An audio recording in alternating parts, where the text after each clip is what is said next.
Eastern Prince William Interstate 95, what we're calling our Mega Transportation Town Hall. Thank you for coming out tonight on a Monday night. And I'm Senator Scott Surovell, State Senator for part of Eastern Prince William. I want to introduce our elected officials who are here and then get our program going so you guys can ask some questions. So first of all, we're very honored to have us with us here tonight, Congressman Jerry Connolly, 11th Congressional District. Next, we have a couple of my colleagues from the Virginia State Senate, Senator Jeremy Pike, 29th District. Senator George Barker is the 39th Senate District. And then we have several members of the House of Delegates. The Dean of the Prince William Delegation, Delegate Luke Torian. We have Delegate Hala Ayala right here. Delegate Elizabeth Guzman in here. I know Delegate Jennifer Carroll Foy is on her way and will be here soon. Hopefully not stuck in traffic. We also have Supervisor Frank Principe from Woodbridge who's here tonight. And we have the Prince William School Board Vice Chairman Lily Jesse, Occoquan District is here. So basically what the agenda is going to be is first I'm going to ask Congressman Connolly to come up, and then I'm going to have each of our different agencies present. They're supposed to go 10 minutes apiece, and then after that we're going to open it up. I'm sorry, I have a little thing I want to present about the Blue Line extension, extending the Blue Line, and then after that we're going to open up for questions for hopefully the last hour. So hopefully get as many of your questions as we can. So having said that, Congressman Connolly, it's all yours. Here you go. Thank you. Thank you, Scott.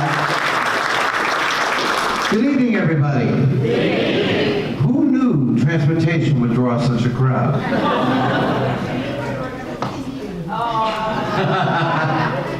So,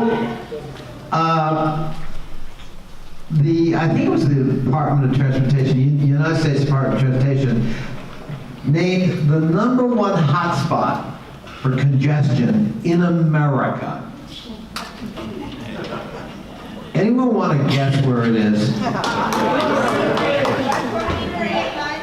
It's on I-95 going through Prince William County. Backups as much as 6.5 miles. I can remember talking to somebody from Bristow, and a few years ago, I did sort of in August, I did a transportation tour, and so I rode, BRE, and I rode PRTC, and I commuted with this guy. I asked if I could commute with him, because his commute was named the #1, meaning longest commute in America. And he said to me, really? I don't think that's true. I said, really? Well, tell me your schedule. He said, well, I get up, at 5 o'clock. And I try to get in the road before 6. And I get to the hill, he worked on the hill, and of course I'm really early, so I go to the gym, and then I'm at my desk by, say, 7:30, and I try to stay there until about 8 o'clock at night to beat the traffic, and then I go home. And he gets home, a little after 9. That's his day. I said, and you don't think you're in the longest commute in America? You really think everyone in the world has your lifestyle? But here we don't talk about how far away something is. We talk about how long something takes. And in Prince William especially, I can tell you, I represent both Fairfax and Prince William. There is an hour difference between the two. So if I'm doing a telephone town hall meeting, I have to wait until 8 o'clock for Prince William, because people aren't home. I could do it at 7 if it were just Fairfax, but I've got to wait to 8 because of your commute. And it just dominates our lives. And the commute is not going to get better unless we do something. Now, let me step back and talk a little bit from the federal point of view, and it's disappointing. In 1960, when John Kennedy was elected president, we were spending about 2.5% of our GDP on infrastructure. We had just built much of the interstate highway system, which was an initiative of a Republican president, Dwight D. Eisenhower. It transformed America. It had a return on that investment that we can't even calculate. And it continues to return. He had the vision to make that investment. Today, with a population more than double, 1960, we're only spending 1.5 to 1.6% of our GDP. In other words, had we maintained just the 2.2% of 1960, each year we'd be spending $120 billion more at the federal level. An infusion of resources, think about what it can do. When we passed the stimulus bill to try to get out of the Great Recession in 2009, we were able to make some very significant improvements on the Prince William County Parkway. We were able to get some new trains for VRE. We were able to get some new buses for PRTC. We made spot improvements all over the county. And of course, we were able to do the same in that neighboring county. You can't do infrastructure with fairy dust. It requires resources. The Highway Trust Fund is dwindling at the federal level because we have not touched the gas tax, the federal gas tax, since 1994. If we had just kept up with inflation, we'd have hundreds of billions of dollars that would have been invested in transportation every year. But we didn't do that. And I will give Donald Trump credit. He called for a 25 cents increase in the gas tax. Now, that's too high, but at least he acknowledged it. He talked about it. We've got to look at resources to invest in infrastructure. Our infrastructure gets a D+ from the Engineering Association of America every year, D+. We have things that are ready to collapse all over America. My family comes from Cape Cod, from Boston and Cape Cod, and every year I go up to see my 91-year-old mom, and I cross one of two bridges. There are only two bridges that connect Cape Cod with the rest of Massachusetts. Both of them were built by the WPA in 1935. They don't look like they've been maintained much. You think about that and you think, God. So we need to make investments. I was in China a few years ago, and everything was new. Brand new airports, brand new port facilities, brand new highways, brand new transit systems, brand new high-speed rail connecting China. And as a result, their economy is booming. If you're going to stay a first-rate power, you have to make three sets of investments: research and development, education, and infrastructure. In the middle of the Civil War, the Congress and Abraham Lincoln, with everything they had to worry about, nonetheless started the land-grant university system. They started the Homestead Act, and they invested in transportation in the Transcontinental Railroad. They kept those investments flowing even in the midst of the worst horror the country has ever faced, because they understood the future demanded it. We need to do the same. And in Prince William County, we've got to do that. We've got to ask our leaders to look to the future. Are we condemning ourselves to more of the same? Prince William is going to grow. I don't know, Frank, is it 50,000 over the next 15 or 20 years? Okay, so think about more. So think about adding 50,000 or more just of Prince Williamites. We're not including the growth south in Stafford and Spotsylvania, and what that's going to do to our roads. And we have to face the moment of truth. Do we want Metro in Prince William or not? Are we willing? How many think that's a good idea? All right, it passes, Frank. I do too, but at least we should study it. At least we should study it. Is it feasible? Can we make it work? Where do we want to connect it? Scott's going to talk a little bit later, I think, about Route 1. A lot of people who work at Belvoir come from Prince William County. It's a logical route for some kind of transit, maybe an extension of Metro. We've got the mall. It's a premier mall huge retail center. Maybe we want Metro to go there. There may be other nodes as well. If we don't, if we continue to say there is no Metro in our future, then Prince William County its biggest export will be its labor. We will be a bedroom community to everybody else. And we won't have big economic centers here. That affects our tax base. That affects the ability of local government to fund essential services and schools. But more importantly, it has to do with quality of life. How much more are we willing to put up with? Another 20 minutes added to our commute, or 30? Is that really the future we want to see for ourselves? So we have to start the discussion about Prince William County and its future in terms of transportation. Prince William does a good job of funding a lot of transportation itself through the issuance of bonds, more than most other local governments. But we have a debt capacity problem, and that isn't going to solve all of our problems. It solves some of them, but long term, it's not the kind of investment stream we're going to be able to rely on. We got to have a partnership with the state, and we got to have a partnership with the federal government. And so, you know, President Trump said infrastructure was going to be his big thing, and we Democrats thought, all right, maybe we could find some common ground there, because we support that too.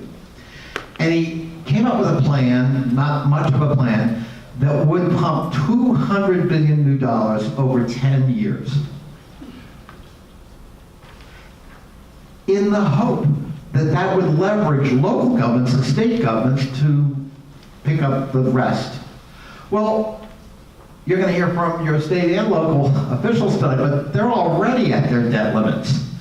There's not a lot of money sloshing around at the state and local level to substitute for the federal government.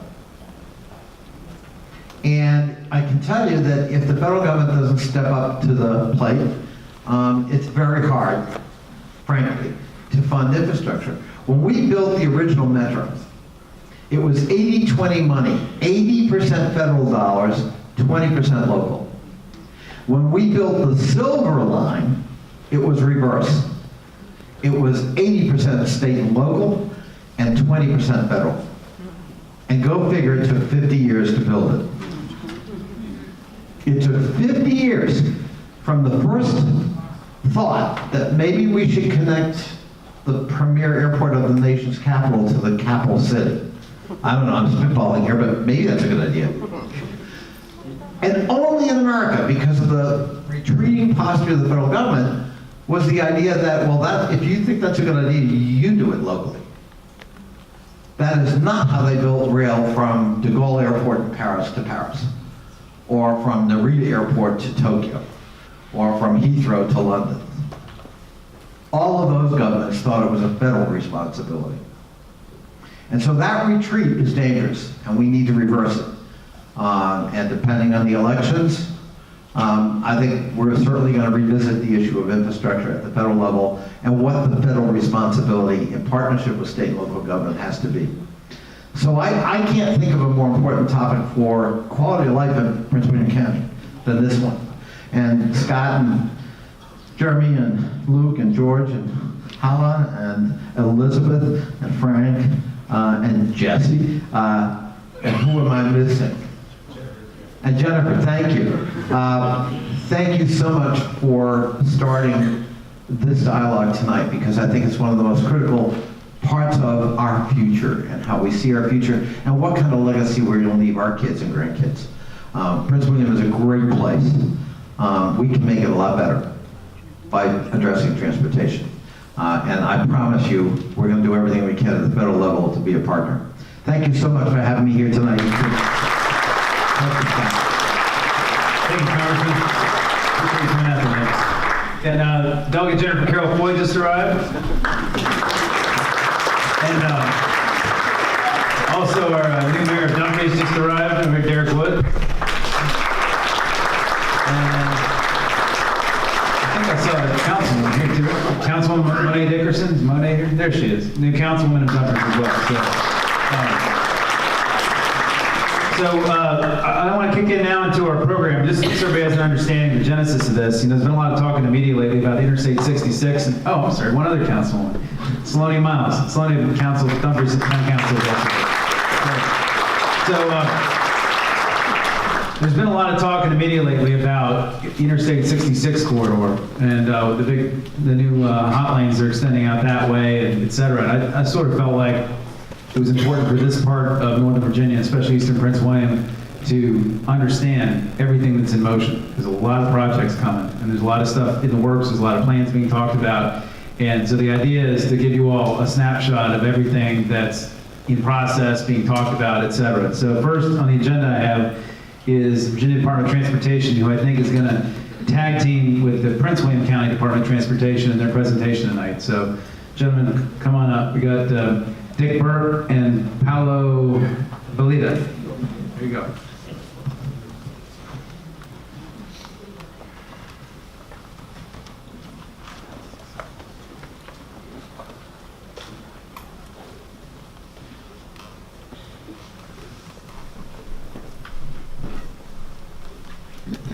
Hello everyone, my name is Paulo Galita. I'm a transportation planner with Prince William County Department of Transportation. I'm joined by Dick Burke. He's the Transportation Land Use Director for VDOT, dealing with the Prince William County area. So what we're going to do today is go over the Joint Mobility Report. This is similar to the quarterly Joint Mobility Report that we present to the Board of County Supervisors. So Frank, I think you already seen, I'm sorry. So in Prince William County, we look at all modes of transportation. We work closely with our partners at VDOT, VRE, and OmniRide. So I'll be going over all the projects we have in the county, mostly in the east end of the county. Before I go over the projects, at the bottom right of each project slide, you're going to see an icon. And that icon represents some of the goals we have in the county strategic plan. So it shows you some different goals that the project satisfies. Going into the first project we have is Miniville Road. This is a 4-lane widening from Spinks Road to Route 234. This will actually be completed by the end of the year, so we're very excited about this project. The Aspen Mills Road, right outside the door, this is a widening from 2 to 4 lanes from Route 1 to Smoke Court, actually. We're currently in design. Design will be completed in late 2019, and we anticipate construction in August 2022. We do have a design public hearing scheduled for September 26th at 7 p.m. at Freedom High School, so hopefully you can make it out. Smoketown Road, Opus Boulevard Pedestrian Improvements Project. This is a project where we're putting together new crosswalks. We're going to reconstruct some of the ADA ramps. This will be completed in May of 2019. Summit School Road Extension and Telegraph Road Widening. This is a partially funded project. We're lucky we're currently funded $11 million through the North Virginia Transportation Authority 6-year plan, so we're very excited. It's a $46 million project, and the project itself will extend Summit School Road, where it currently dead ends, and it's going to tie into Telegraph Road adjacent to the Horner Road Premier Lot, and then we're going to widen from there on to Prince William Parkway to 4 lanes. So currently we only have funding to design and some right-of-way, but we plan to start design within the next fiscal year.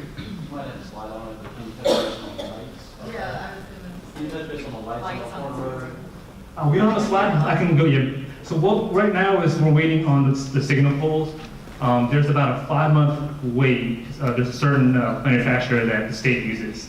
So there's a kind of back order on the signal pole itself. So the issue real quick is the Horner Road lot, that exiting, if anybody commutes and uses that, I do as well. Getting out of that is really tough on the road, so there's a signal, it's just been on order, it's in process. It's in the process, yeah. We're done with design, so once the pole comes in, we're ready for construction. And it's a problem we have throughout the county when it comes to the signal poles. There's a long wait. Oh, sure, no problem. Yeah, there'll be a pedestrian crossing with addressing signal, correct. I-95 southbound auxiliary lane project. This is a safety operational project we requested funding for. So what it does is it creates an auxiliary lane from exit 160 southbound of Gordon Boulevard to the Parkway. And right now what we see is a lot of merging issues. So it's not a capacity improvement, but more of a safety operations. There's a lot of accidents on the southbound ramp that we've noticed. So we've submitted funding through Virginia Smart Scale program. We've requested $31.2 million, and we hope to hear back in the spring, see if we receive funding for this project. Old Bridge Road Sidewalk Project. This is one of our many projects we have in the county. This is from Tackett's Mill to Miniville Road. This will be completed in 2020. Just saying. Thank you. Dumfries Road North Shared Use Path. This is a federal project we have adjacent to Prince William Forest Park. Design has recently been completed. The project should be completed in May of 2019. And this is from Country Club Drive to Exeter Drive on Dumfries Road 234. Fuller Heights Road, this is a project we have adjacent to the Quantico Marine Base entrance.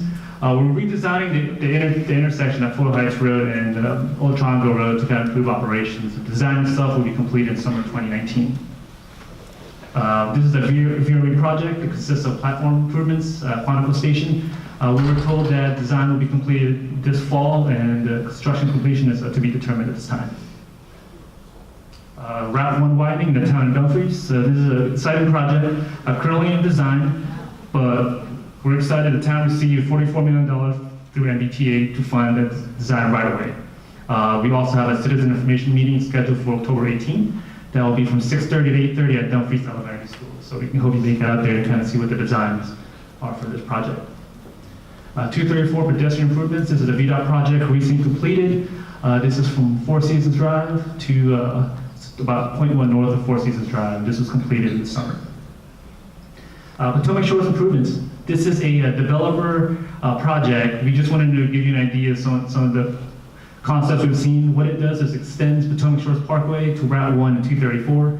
Includes improvements, what we call a quadrant intersection by the commuter lot.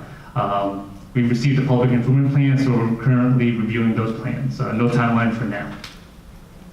Blackburn Road improvements. This is a sidewalk trail from Route 1 to the back entrance of Repon Lodge. This will be completed in November of 2018. This is a Riverland Lane neighborhood parking lot adjacent to that last project. This will be completed in December 2018 and kind of gives additional parking for the park at that location. Horner Road Sidewalk Project, another project we have, we're excited, in the Woodbridge district. This is from Forest Glen to Kilby Elementary School. This will be completed next spring. Another project, Opus Boulevard, to sidewalk from Potomac Library to Potomac Center Boulevard. This will be completed summer of next year.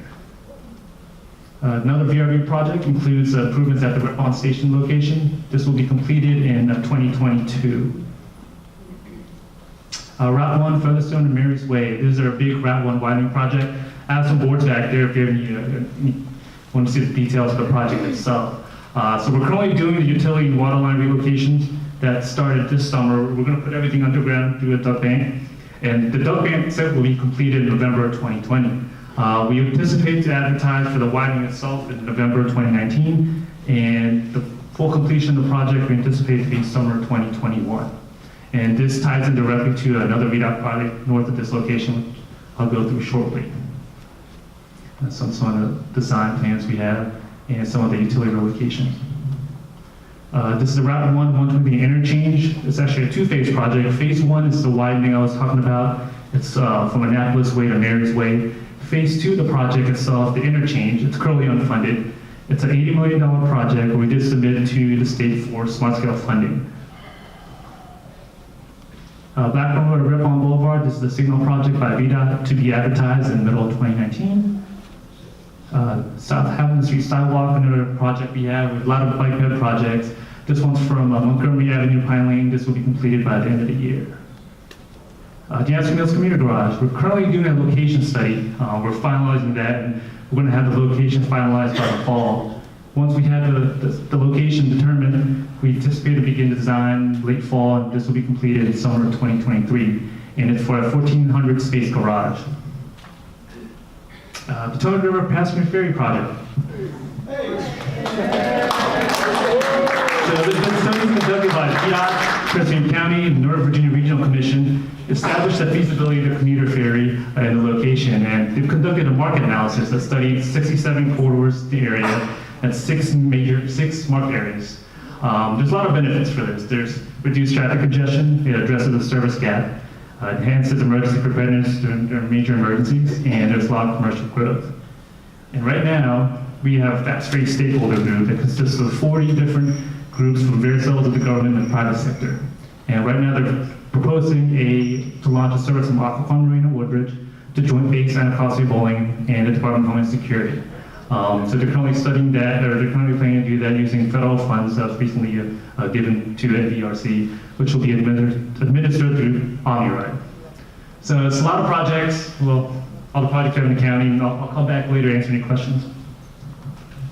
Great. Thanks, guys. Appreciate that. That's probably a good place to start. This gives you an overview of everything that's going on. You're going to hear about a lot of those projects again from some of these other folks. So next I have Tom Hickey with VRE, Virginia Railway Express. You guys ready? Okay. Come on up.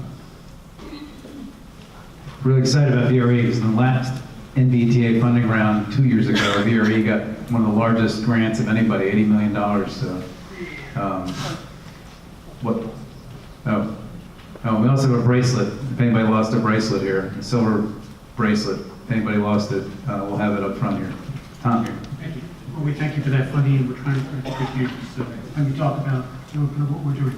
Hello, my name is Tom Hickey. I'm with Virginia Railway Express. For those of you who are not familiar with this, we're a commuter rail system. That means we run on existing railroad tracks as opposed to like metro roads. We have to build our own tracks and run on those. We serve DC and Northern Virginia, carrying longer distance commuters to DC, Arlington, and Alexandria. We consist right now of 2 lines, one going to Manassas, terminating at Broad Run, the other the Fredericksburg line that terminates at Spotsylvania. A total of about 96 miles of track. And what we do is we add peak capacity to the I-95, 395, and I-66 corridors. I'll explain a little bit more in a moment what I'm talking about peak capacity, but that's important. Right now we carry, well, it says 19,000 weekday trips. We're actually closer to, on average, 19,300, and basically we have a bell curve. Fridays and Mondays are light, so on Tuesday, Wednesdays, and Thursdays, carrying about 20,000 people those days, except when Safe Track is going on, then we carry a lot more people. And we've done a number of surveys, and they keep coming back. The people who are on our trains are people who have a car available to them. They're choosing to park it and take the train, which means that if we weren't there, or we weren't carrying as many people, those are cars that go back onto 95. Again, as we operate on tracks owned and controlled by 3 host railroads. CSX for the Fredericksburg line. You get out towards Manassas, we're using Norfolk Southern, and both lines for that last mile into the district, we operate on Amtrak tracks. So we own no tracks of our own other than yards, but we operate our trains on other people's railroads, which we're also not taking highway capacity and creating more of a problem. What we are known for, both with our riders as well as in the industry, we're known for our safe operations, our very high customer satisfaction. And when I talk about high customer satisfaction, this is my 8th transit authority, I have to confess. This is the only place I've been where we have what we call random acts of donuts. A dozen donuts will show up in the mornings in the lunchroom at the office. Some passenger, for some reason, felt that we did something nice, and they sent us a dozen donuts. If we had a dozen donuts show up at the New York City Transit Authority, I assure you, we not only wouldn't eat them, but the bombs would. But we don't have that problem here because we have very high customer satisfaction. That's because we run and maintain a very quality service and a very reliable service. And we do that by that strong partnership we maintain with the host railroads whose tracks we operate on. Now, I mentioned earlier, I say what I meant by peak capacity. This is the 14th Street Bridge complex coming from Northern Virginia into DC. In that, there are multiple highway lanes. There's a metro track, and we also operate on the to the far left there. In that peak hour, the peak of the peak, when between 6:30 and 7:30 in the morning, we're 11% of those trips. Now, I-95 is never going to be free-flowing in rush hour or practically any other time of the day. And we can't say, wow, we run more trains, we're the panacea. But as part of a balanced transportation solution, which this forum is all about, the balance, we take at the peak of the peak, we take 10% of the cars off the road.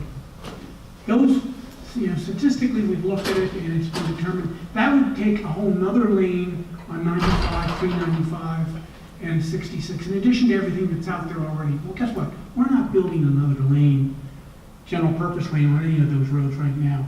So from that standpoint, that's where we come in and do our contributions. As far as ridership is concerned, we do draw ridership from a large area. The gray area on the map is showing our member jurisdictions, including Prince William County. The blue areas is where we typically draw passengers on a typical day. So you see we have people coming from as far as Richmond every day. The light blue are what I would call more the abnormalities. We do have to show people on our surveys coming from those. I wouldn't say we carry a lot of people from those, but the dark blue, we're carrying a lot of people from fairly far down who choose to drive and then get on before the I-95 gets worse. So we're contributing to the I-95 corridor, not just where we run, but beyond the limits of where we are. Well, where are we going? Back in January of 2014, our board passed the System Plan 2040, which was a phased approach of where they wanted us to go with our outline. Now, I should point out, I joined BRE in February of 2014, so I have no dog in this hunt other than to carry it out. So, but it said basically we should be focusing on the area, not look so much at expansion. We did have an expansion project at Gainesville Haymarket. We're not doing that now. But we're looking at how can we approach it. And it's not just how can we run more commuter trains being those things that go into the city in the morning and out in the afternoon. We're looking for how can we go from a commuter rail towards what other regions, especially in the Northeast, call regional rail, which is a bidirectional service that's operating more frequently. It's running in the midday as well as in the peak. It's carrying trains, it's bringing trains down from DC in the morning and back up to DC in the afternoon for those people who live up north and want to go to the south. It also means more midday, evening, and weekend service. So we're working on all that. And the goal of 2040 is to basically nearly double our ridership, getting to about 43,000 to 50,000 riders by 2040. So as we're looking at going that direction, we can't do everything at once. So what we're doing is we've identified a two-phase approach. Phase one is what we're doing now, and I've talked about that, and I'll go a little bit more into the details on the next slide. But those are improvements right now that let us run longer trains. Longer trains mean more seats. More seats mean more room for passengers. So taking the trains that we run now, what can we do to run longer trains? For that, we need more rail cars. Capacity is a three-legged stool. In order to get more capacity, we need, first of all, seats. In order for the seats to be filled, we need more parking spaces at train stations. In order to park those longer trains somewhere, we need more storage tracks in the district during the midday, and we also need more storage tracks at the ends of the line to store those trains overnight. So we're working right now on all three of those things. Between now and say 2025, that's our phase one approach. Phase two is what we're working with in the state DRPT. We'll go a little bit more into detail, but for that we need more capacity. Again, we're not on our own railroads. We're on, for the most part, private railroads. It's private property. In order to provide space for more trains to operate, we need to provide the capacity so that CSX and Norfolk Southern and Amtrak can continue to do their business, while at the same time the railroads can accommodate more tracks. So DRPT is working right now in partnership with us and other parties to provide that third track in the I-95 corridor. And that will provide us the ability to run more trains, those middays, those evenings, those weekend trains that we can't run right now because sometimes the owners of the tracks need to run their own freight trains, and that tends to be those periods when we don't run right now. So in order to do that, we're looking at that provides more CSX tracks, particularly expansion of the Long Bridge, where there's only two tracks. That's a bottleneck, not just for our traffic, but for the entire eastern seaboard. Where everything is going to the north and south, all next down to two tracks across the Potomac. We still need more parking, even more yards, even more rail cars. We're also working on a project that is in the I-66 corridor, so I will not belabor it. But we're working on a broad run expansion. We were at one point in the system plan looking at an expansion of 11 miles to Gainesville Haymarket. And by doing the alternatives analysis, we determined actually that's not as good as an investment as investing in what we're doing now at Broad Run, so we're focusing our activity there. Let's get back to the 95 corridor and the Fredericksburg line. In phase one, these are the projects that we have funded right now that we're working on. All of these projects are in design at some level and working towards construction. That's 11 more rail cars, that's 1,300 more seats in service. That's because we have a couple of spares if you do the math. That's why it doesn't quite work out. It'd be 1,500 more seats, but 200 of them are spares. So we have 1,300 more seats in service.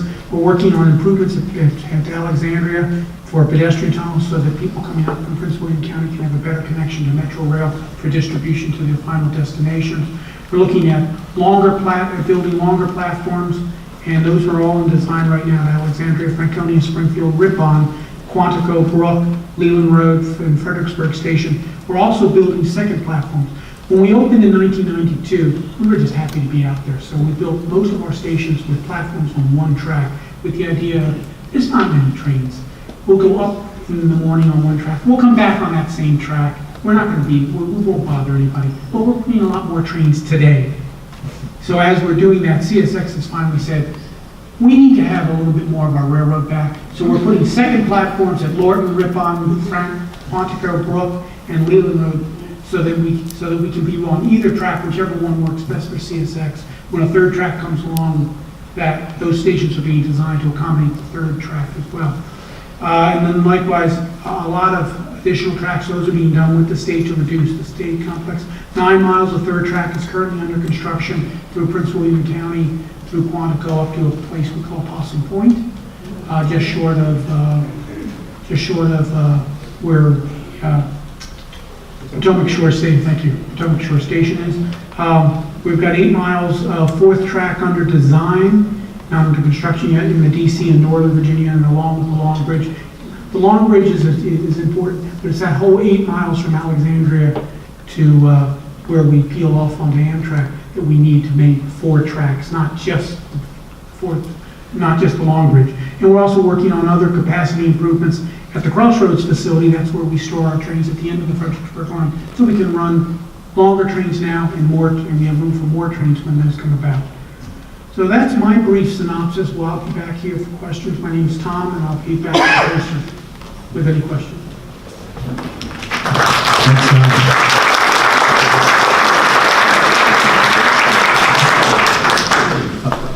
All I can say is thank God for VRE, right? We got a lot more cars out there. And who knew that VRE pulls from Caroline County and Spotsylvania County, for God's sakes, right? They're linked into Northern Virginia Transportation now.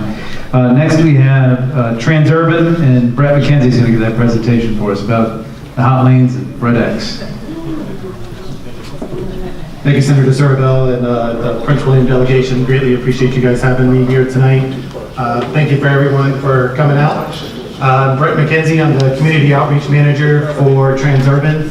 We are the operators of the 495 and 95 express lanes, and we are currently constructing the 395 express lanes, which is a 8-mile extension from where the current 95 express lanes end near Edsel Road, and it'll take you right up to the 14th Street Bridge, right up into DC, with a couple additional elements that will really help open up that corridor, including an additional 4th lane between Duke and Edsel, and some improvements on the Pentagon reservation. For those of you that slug from the Prince William area up to DC and drop some folks off there at the Pentagon, we got some really cool elements of the 395 project that are gonna really open up that reservation and make it easier for you to get on and off there. So hopefully that'll be a big benefit for you guys.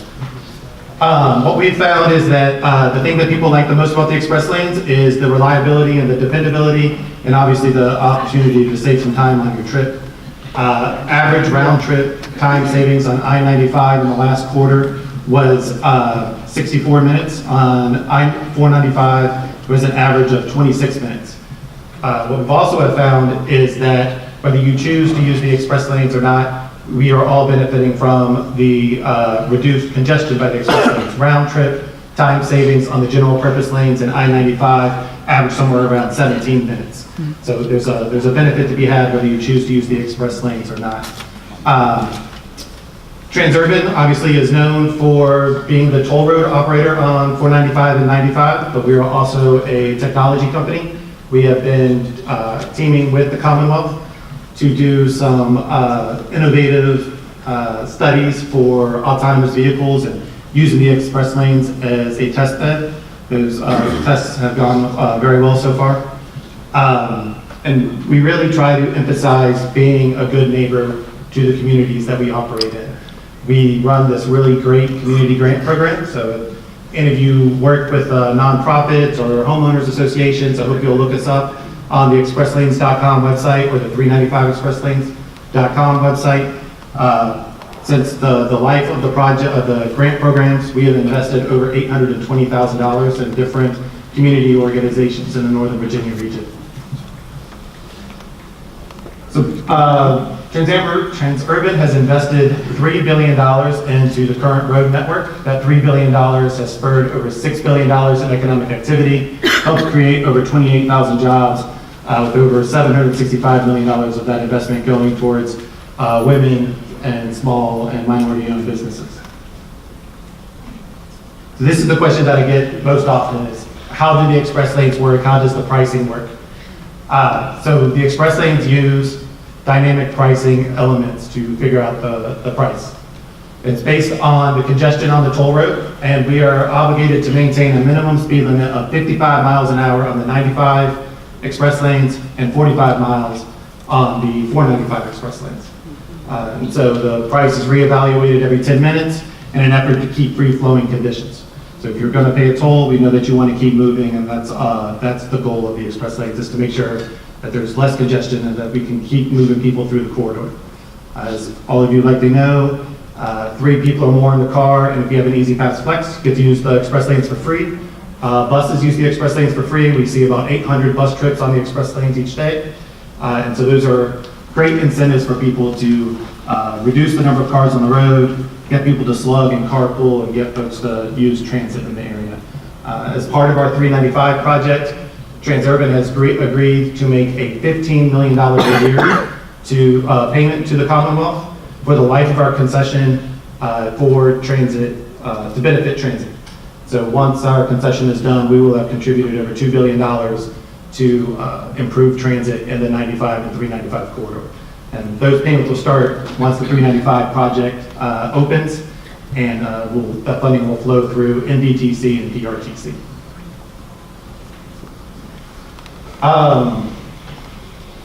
So while the express lanes may not be an option for people to use every single day, they are an option that every single person can choose to use. What we have found is that 73% of our customers spend more on a single tank of gas than they do on the express lanes in a month. We've also found that 76% of our trips are less than $12.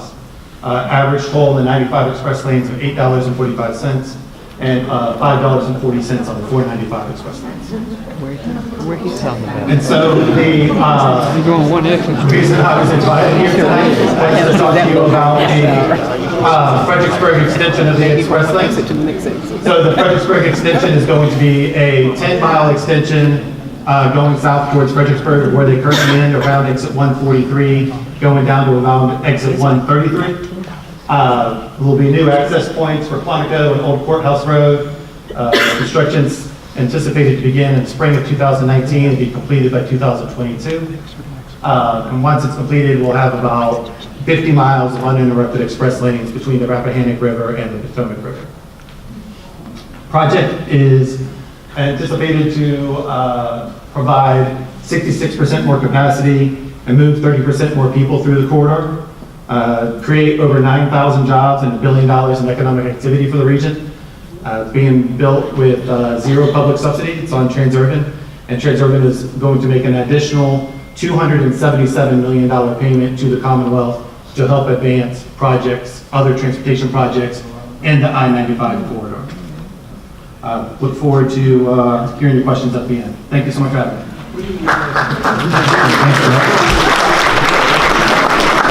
All right, next we have DRPT, Emily, right?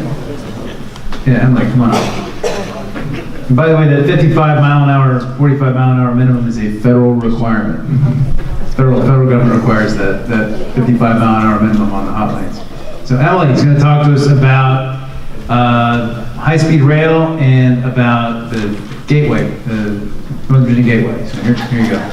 Thank you very much, Senator Scott. Thanks for having me tonight. I'm going to try to use this microphone instead. How does that work? Okay, good. My name is Emily Stock, and I'm with the Virginia Department of Rail and Public Transportation. And thanks for pulling my presentation up. And I'll also be joined by another member of DRPT, Todd Horsley, who's going to be talking about transit. My presentation will focus on rail.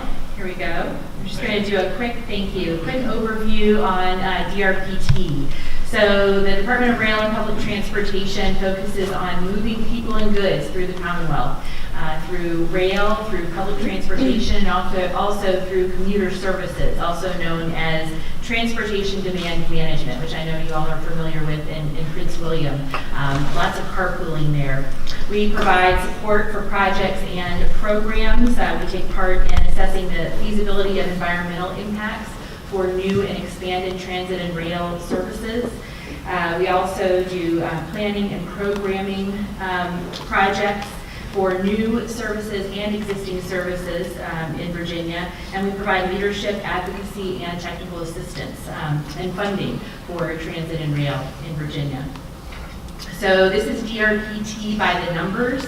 We have a number of stakeholders throughout Virginia, and you may be one of them. I know we have some stakeholders in the audience, VRE, of course, and other transportation providers in Virginia. So I'm not going to read all of these, but many of these groups receive grant funding from DRPT. Many of them receive technical assistance from our office, and many also receive grant funding from the federal government through DRPT. So I'll talk about a few of our major rail projects. DC to RVA is one of them. That's the DC to Richmond, Virginia high-speed rail project. It's funded by the Federal Railroad Administration. It's an environmental impact statement that we're doing in partnership with FRA. And its name is high-speed rail, but it's really from a program with FRA for high-speed rail that goes all the way down to Jacksonville, Florida.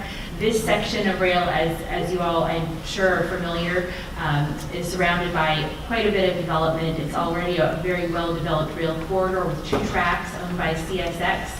It carries both Amtrak, intercity passenger rail, and VRE. And our project would increase the 2 tracks to 3 tracks. And the name of the game, really the purpose and need of the project, is to increase the reliability of this corridor. Right now, Amtrak runs about 66% on time, and also provide capacity for more Amtrak trains and certainly more VRE trains as well. So another project that our agency is working on, a very high priority, is the Atlantic Gateway project. And this is a suite of multimodal projects that we're working on in partnership with VDOT, with VRE, with USDOT, and CSX and others. So there are rail components to this, there are roadway components to this. I'll highlight a couple of those. So 3rd track between Franconia and Occoquan is one that's close by, and that's being covered by the DC to RVA environmental assessment as well, but the design for this project, the final design and construction would be through the Atlantic Gateway suite of projects, and it's already funded. So this is a high priority for our agency, and we're working with VDOT and with Fairfax County to make that happen.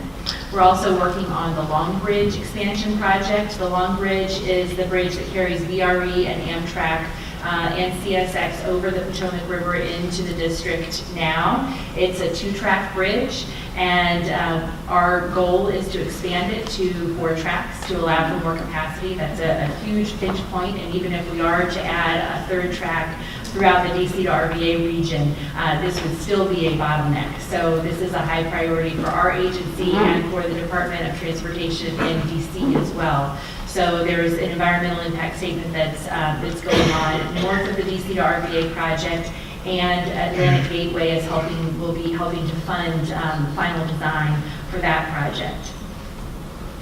And this diagram is a good reference for projects both DC to RVA and Atlantic Gateway in the Northern Virginia area. It shows what the track structure looks like today in kind of an exaggerated way, but it gives you a clear picture of where we have 2 tracks now, where there are 3 tracks existing in Northern Virginia now, and then what the Atlantic Gateway would bring to the area. So in red, you see the additional tracks, adding 2 tracks on the Long Bridge and farther south, and then also adding that 3rd track between Franconia and Occoquan. So I'm going to turn things over to Todd Horsley, who is with our transit division with DRPT to talk about transit. Appreciate it. So again, I'm Todd Horsley, and I'm the director of DRPT's Northern Virginia office. Back on, I think it was Emily's by the number slide, I think you saw a data point there that said we have 41 bus transit systems in Virginia. There are 34 dots on this map, so this is the 34 bus systems. Why are there only 34? Because there's actually 7 in Northern Virginia. So the 7 in Northern Virginia would be OmniRide here in Prince William County, Metro Bus, and then the bus transit systems in Arlington County, Fairfax County, Loudoun County, the city of Alexandria, and then the city of Fairfax. So Emily also kind of went over the roles of DRPT. One of our primary roles is to provide state funding to the local transit systems here in throughout the Commonwealth, and we provide both capital and operating funding. The 2018 legislative session is very consequential for DRPT in that it did several things. It provided a new source of dedicated funding for the Metro Rail system in the DC area, and it made some reforms. It required some WMATA to make some reforms in order to receive that funding. I'm not really going to touch on that much tonight, but one of the other things it did, it also in the past, we have drawn transit program funds from several different sources. This legislation actually consolidated them into a Commonwealth Mass Transportation Fund. And it actually established set-asides for our programs.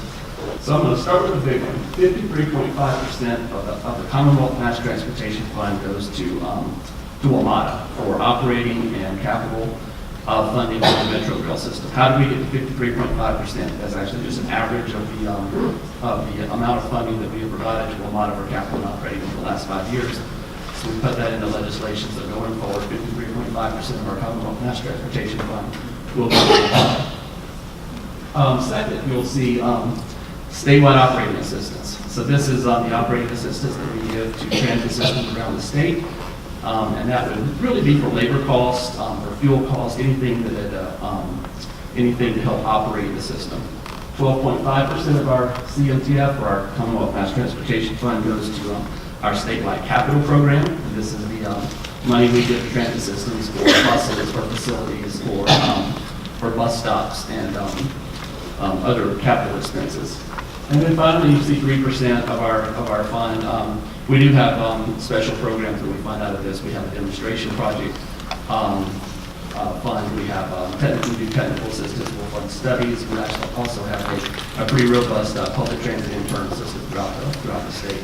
And so other things are funded out of that 3%. So like I said, the 2018 legislative session was consequential in that it set aside these amounts for our different programs, but it also required us to make some reforms for these programs. So on our capital program, it really required us to start looking at state of good repair throughout the Commonwealth. So we are now prioritizing our funding to make sure that all of our transit agencies across the state come in for state of good repair funding first, and so we can make sure that they have their equipment is in good repair and is maintained properly. Our capital funding program also does have some money for major expansion projects, but we're really looking to the state's smart scale system, which I don't think we're going to talk about tonight. But that's really going to be the place where a lot of the major capital funding comes from. It also makes some reforms to our transit operating fund, and it really it wants us to emphasize performance when we allocate those operating funds throughout the state. And then it also, for larger transit agencies that had a new requirement for a new transit strategic plan. The legislation also provided some new funding for VRE and for PRTC, which was much needed, and this was mainly from gas tax revenues, or gas tax floor revenues. And then finally, slide on it provided some new funding for VRE and PRTC for gas tax revenue and full revenues. And finally, I just want to bring attention back to VRE, to Virginia Railway Express. VRE has been pretty successful in getting quite a bit of funding from sources other than DRPT's capital funding. So the Smart Scale funding, which is a competitive program where transit and highway projects compete with each other on a competitive basis for state funding. VRE has been very successful getting funding from that program. You see some of the projects that have been funded under the Smart Scale program. For the I-66 outside the Beltway program, there was the concessionaire who will be building the I-66 express lanes gave the Commonwealth an upfront contribution of $500 million. And then the Commonwealth allocated that money out to projects in the I-66 corridor that help move people through the I-66 corridor. And VRE was also very successful in getting money from that program as well. And you see projects there. And then you see some of the benefits of VRE, which I think Tom has probably already gone through, and so is Emily. And that's going to wrap it up for our VRE presentation. Great.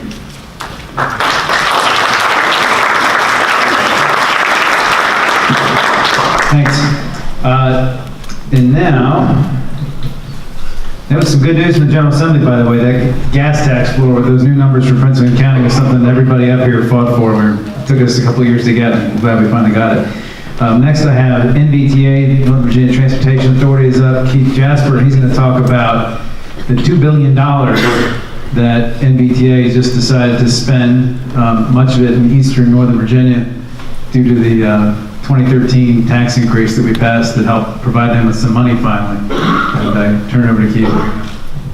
Thank you. Good evening, everybody. I'd like to actually start by introducing my boss, Monica Backman, is the Executive Director of Northern Transportation Authority, standing in the back of the room there.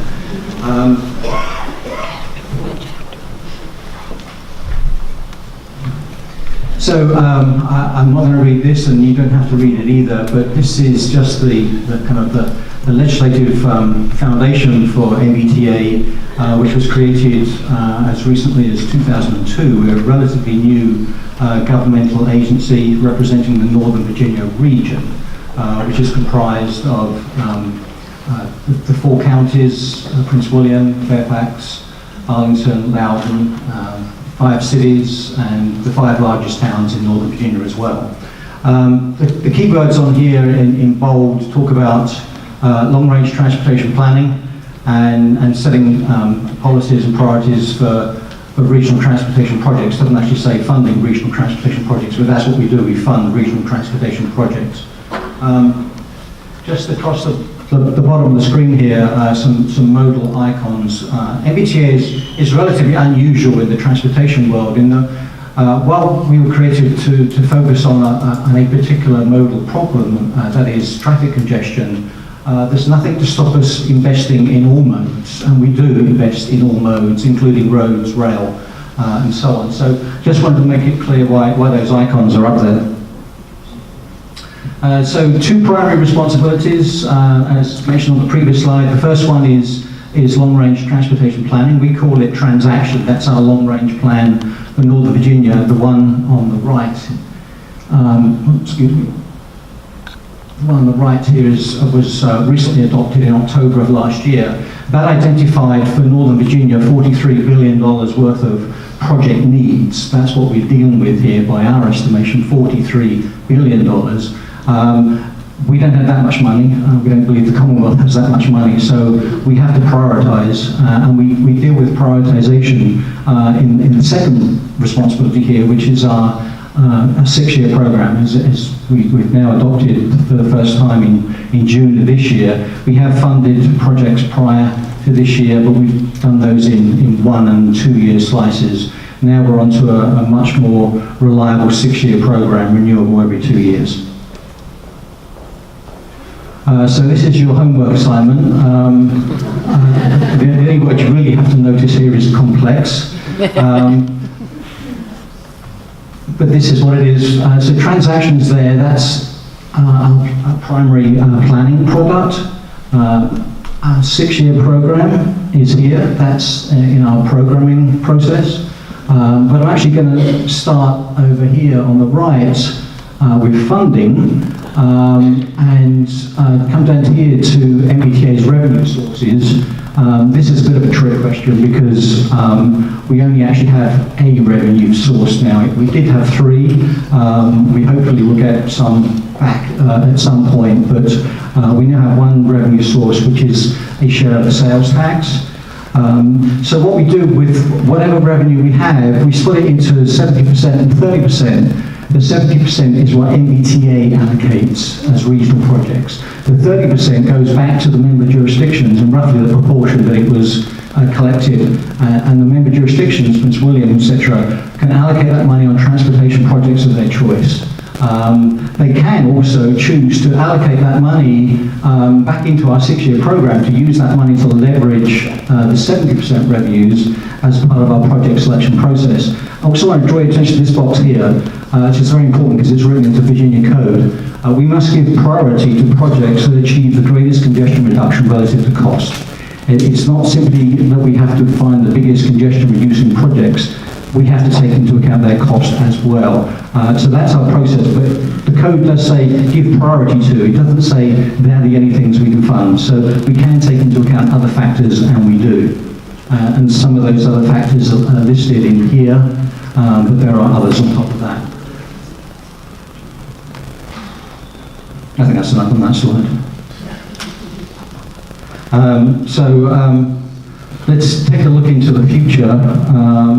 On the left we have 2016. This is from our long-range plan transaction, and it's basically color-coded. So the angrier the color, the deeper the color, the worse the travel conditions. It's done through a process of weighting performance measures. I won't bore you with the details of how we do that, but essentially, if you see a really dark color, then that's probably how you feel when you've driven along that corridor. That's the anger index. On the right is for those of you who are still tolerating congestion in this area in 2040, this is what you'll be dealing with. It's what we call a no-build. That's to say, it's based on conditions that will prevail based on our modelling, assuming only the projects that are being built now or have full funding now and will be built in the next couple of years. Anything else is not included in that no-build situation, including many of the projects that we've recently funded. So the interesting thing really is, I'm sure your eye is drawn to the I-95 Route 1 corridor, is the colours in here are a lot worse than they are in here.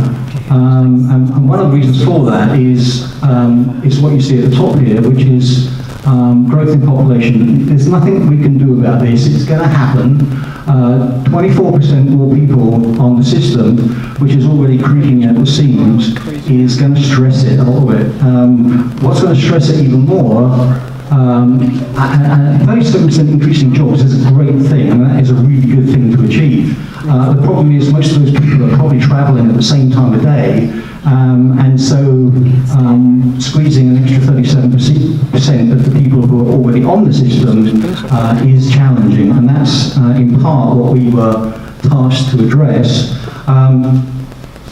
Before I get to that, I don't actually think there's anything on here that is going to surprise you. This is an attempt to show from real data, today's data, or at least the last full 12 months that we can get our hands on, looking only at weekdays. These red and blue circles are weighted or sized to be in proportion to the delay caused by bottlenecks. The ones in red are freeway, the one in blue are non-freeway. I have to point out the ones in blue have been exaggerated so that you can see them on the same scale as the freeway ones, but they're still pretty significant nonetheless. And what I'm sure draws your attention straight away is not just one, not just two, not just 3, 4, 5, 6 of the top 30 bottlenecks, if we can call them the top 30, because no one wants to really be at the top of that list. But they're all clustered around 95, 123, Occoquan. So that is definitely something that we see as a future need, in fact an existing need to address, but also you can see all over the region there are bottlenecks. And for MBTA as a regional body, we have to kind of look at all of these and come up with some sense of prioritization to allocate our funding. So this is kind of where we are. I know this map is almost impossible to read, but it's actually full of good news because it's showing the location of 78 regional projects that we funded since I joined the authority. I don't think any of the credit for this, but I've just been involved in the process. So we've, in 4 years of revenue, we funded our first 78 projects for a total of 690 million. The 6-year program we've just adopted has funded an additional 44 regional projects for almost $1.3 billion. So those two together amount to about $2 billion in total. One thing that's quite interesting is that if you look at the first 4 years, the 78 projects, the average cost there, if you're a mathematician, you can work this out very quickly, but if you're not, then I can tell you it's about $9 million per project. The 44 projects, that's more like $29 million per project. And what that's saying is, initially we were funding the low-hanging fruit, the things that were ready to go, and by definition they were things that were generally inexpensive, less expensive, or the early phases of bigger projects. What we're moving to now is bigger projects and actually constructing bigger projects. So it's beginning to work. Infrastructure always takes time, that's why we do long-range plans, but it's beginning to happen. Some of it you see on the streets now, you'll see a lot more of this over the next 3 or 4 years. And starting from June 2020, we'll have 400 million to allocate every 2 years. The plus bit after the 400 really, that depends on what the General Assembly does in upcoming sessions. So that could get more, hopefully it won't get less. So just in terms of the Route 195 corridor, I know these projects go beyond Prince William, but I suspect that some of you may drive along these parts of the road as well from time to time. So in Fairfax County, the projects listed there, there are some very large ones there. In Prince William County, the Route 1 widening Coverstones and Mary's Way, Paolo mentioned the big board at the back.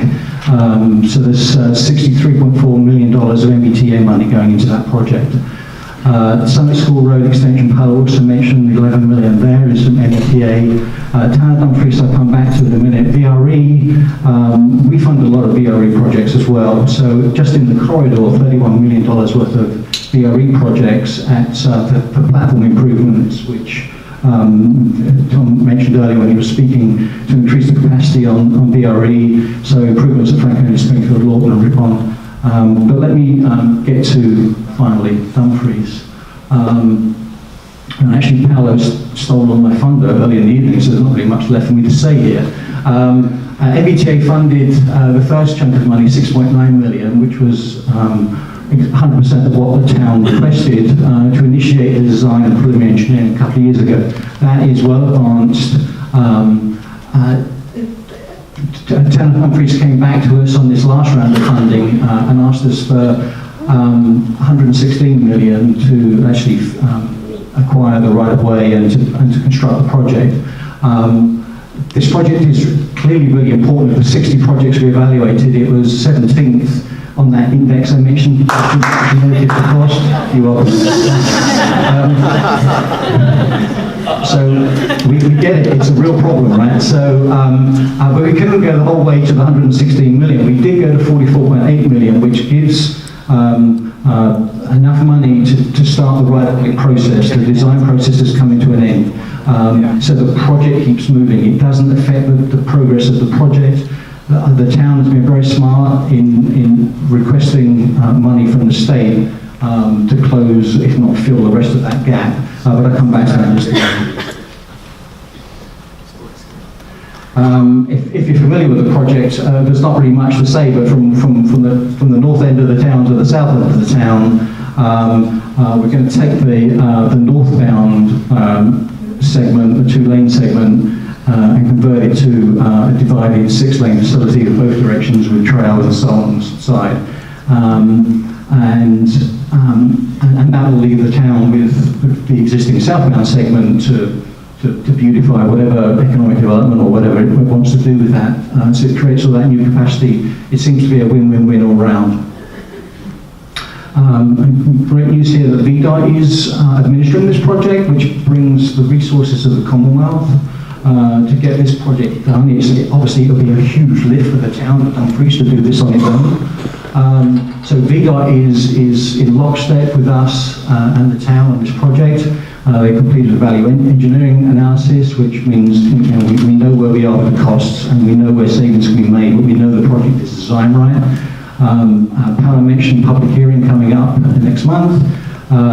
In spring of next year, we get the design approval, hopefully. The money, the 44.8 million will kick in July 1 of next year. It could have kicked in sooner if the project was ready. The project's not quite ready for it yet, so that money will kick in and they can start the right-of-way acquisition, which will be a 2 or 3 year process. There's a lot of property to acquire. It takes a lot of negotiation. And then, question mark on the construction. Watch this space. But there's a couple of options here. Smart scale has already been mentioned. This is the Commonwealth process. It's very competitive. Dumfries has to compete with Prince William and the other counties in Northern Virginia and the rest of the Commonwealth. It's not a slam dunk by any means. We think the 51 million that we put into this project will be great leverage, and we look to the Commonwealth to kind of play its part and find the other 70 or 80 million dollars. If that doesn't work, then our next call for projects would be just under a year from now, and we can go through that process again with MBTA. And both of these processes are repeating every 2 years, and they're 6 months. That's me done. Be happy to take any questions later. My email address is here if you have any questions for me. Thanks, Steve. The applause you heard is the mayor of Dumfries applauding that. So next we have almost done PRTC, Perrin Palestrand, and PRT's coming up. So while they're coming up, I just want to point out to everybody that all that money you saw was made possible by your state legislators. State legislators. State-based transportation. We work with local government, but we hopefully provide the money. Here you go. All right, no slideshow. Yay! A couple of different things. Number one, you may know us as PRTC. We're also known as OmniRide. A little bit of clarification of why it matters. PRTC is a funding jurisdiction, and the beauty of going last is everyone's literally talked about everything on my list to talk about except for one thing tonight. But we saw a slide up there that said $7.85 million to PRTC jurisdictions. That also goes to our dear friends in Stafford, Spotsylvania, Fredericksburg. So those dollars don't actually make the full amount all the way in here. So that's one of our big challenges, is to budget all these different resources, manage expectations. But a couple things I want to do specifically tonight is thank and recognize several of our board members. We have Senator Barker, we have Supervisor Principe, we have some alternates, I see Ms. Franklin, and we have one of our employees, Monty Gosi, who's here, supporting us not just as an employee but as a citizen. And that's one of my favorite things, is we live, work, and play in this neighborhood. What's very, very distinct about what everyone talked about tonight is getting you out of Prince William County. We are very different right now in that we are strategically focused on keeping you in Prince William County, which is very, very, very different. This is my 4th transit system, so I've always worked in urban systems where downtown was the core, it was the economic vibrancy, it defined communities. We don't have a downtown. Well, we have a Manassas downtown, we have a Woodbridge downtown, we have Featherstone, and I should have placed a bet no one used the word Wigglesworth Road tonight. It's one of my all-time favorites. But we didn't really talk about our communities and the connectivity and the jobs and the activities that are existent right here in our own neighborhoods. And that's a big push of what we're doing. Yes, to run down the big picture list of what we've got going on. There'll be $15 million available on 395 summer of 2020. That could translate into new ferry services, new park and ride, augmenting services that were lost 4 years ago when we had to trim back due to a severe, severe, severe budget cut. There's a lot of opportunities. We're also trying to deal with the fact that hasn't really been discussed. Metro Rail is going to shut down Blue and Yellow Line next summer from Memorial Day to Labor Day south of Reagan National Airport. Does anyone here park at that parking garage? No? Okay, so you're fine. But anyone who wants to go in past, or wants to get anywhere south of Reagan National is in trouble. So we're right now working on congestion plans, how can we deal with contingency plans, and we're talking summertime. Memorial Day to Labor Day. It's a massive shutdown, and it's mission critical, by the way. They didn't do it for fun. They didn't do it because it's easy, but they did it because there's safety issues and a need to improve.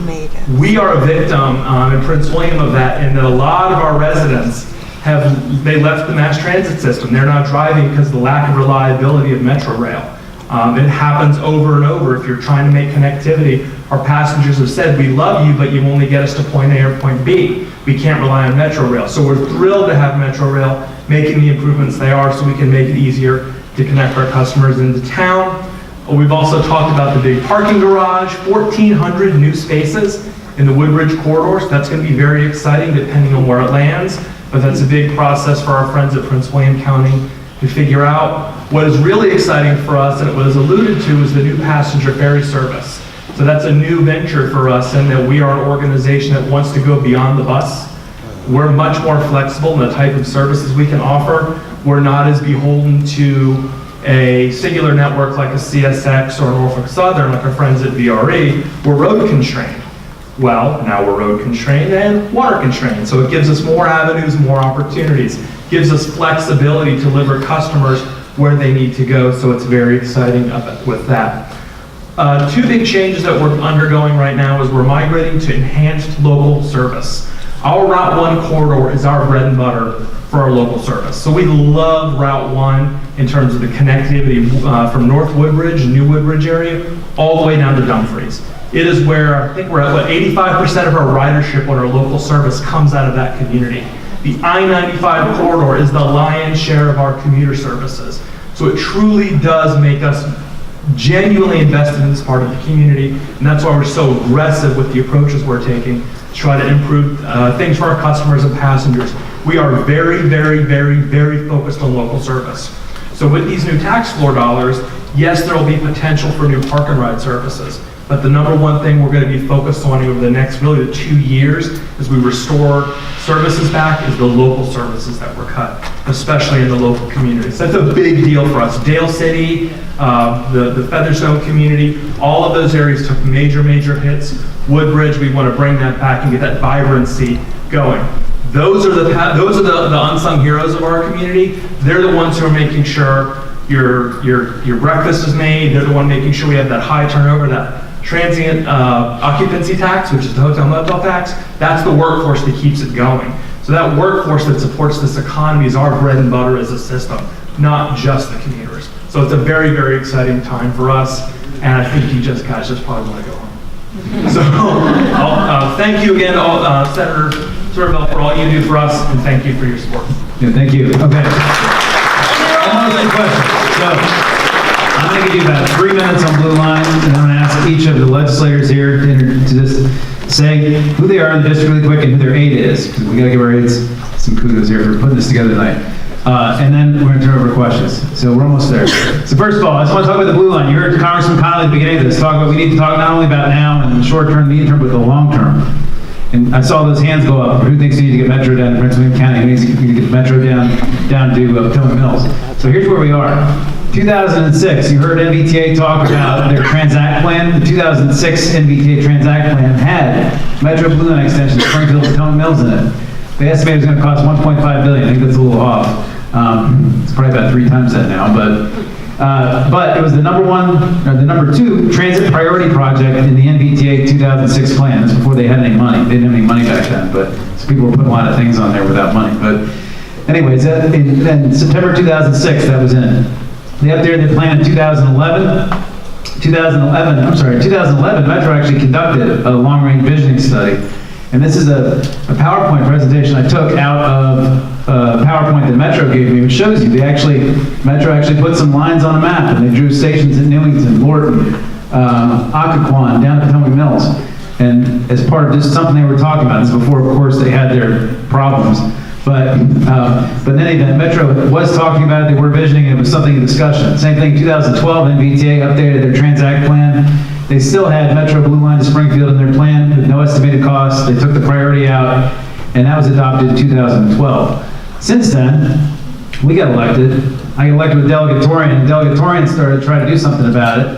I think I co-sponsored it a couple times back then, but he had a bill in almost every single year trying to come up with a funding source to pay for a Blue Line extension. And every year, the bill got either continued or got tabled, but we kept fighting for it until 2015.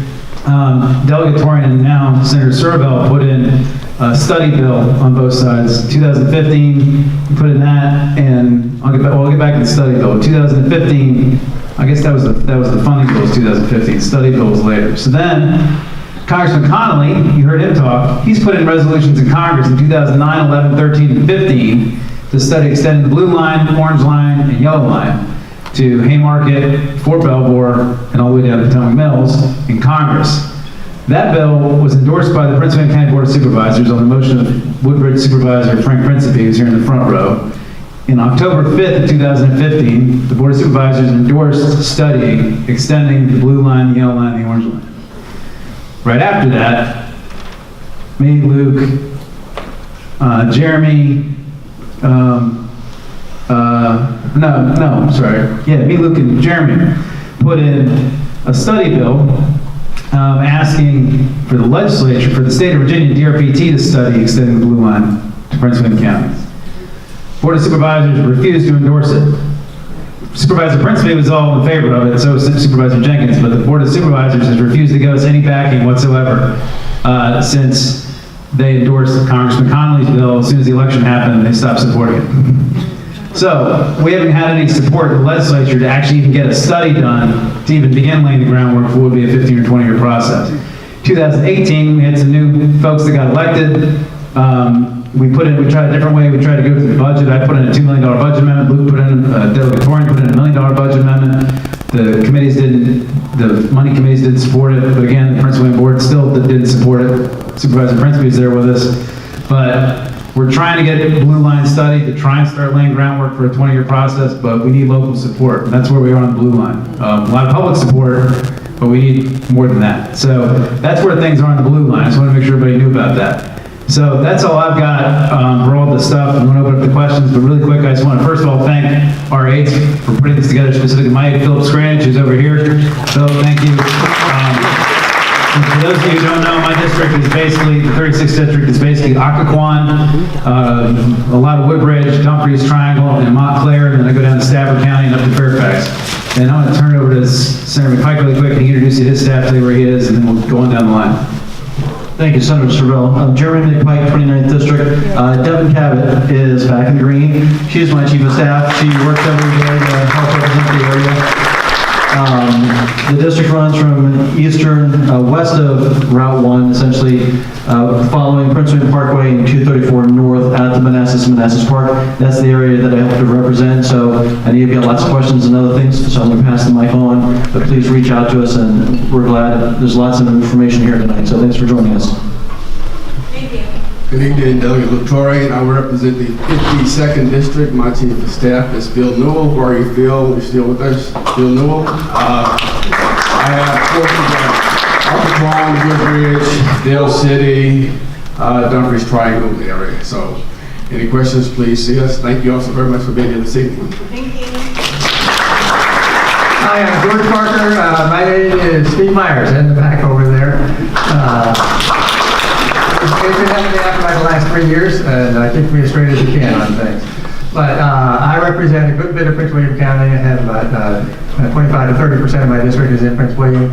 It's all along the Parkway and north of the Parkway. It borders the town of Occoquan on the east and borders Manassas and Manassas Park on the west.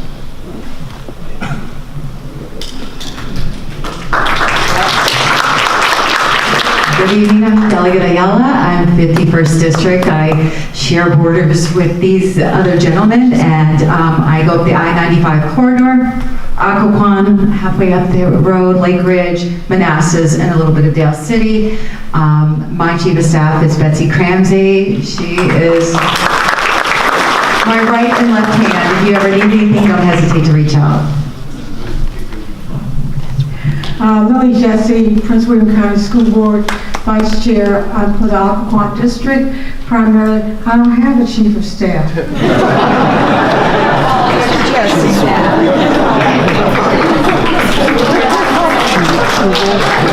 Lily, we'll do a better job in November of 2019. Get you some more funding. Good evening, everybody. Frank Princeby, welcome to Woodbridge. And as you saw, we have something like 17 transportation projects going on right now in Woodbridge. Probably the most exciting one is Fast Ferry, and we're making great headway here, and hope to see some boats launched up and down the Potomac River to JBAB, Joint Base Anacostia Bowling, and the Department of Homeland Security in the next 2 to 3 years. Good evening, I'm Delegate Elizabeth Guzman. My legislative aide is Christopher Flory, right here.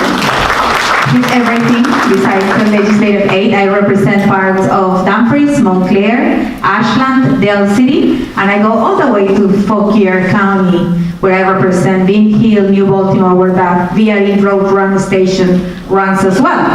And I would like to announce that I was proudly co-patron of the gasoline sales tax floor that brought more money to the RTC and also to the VRE. Thank you.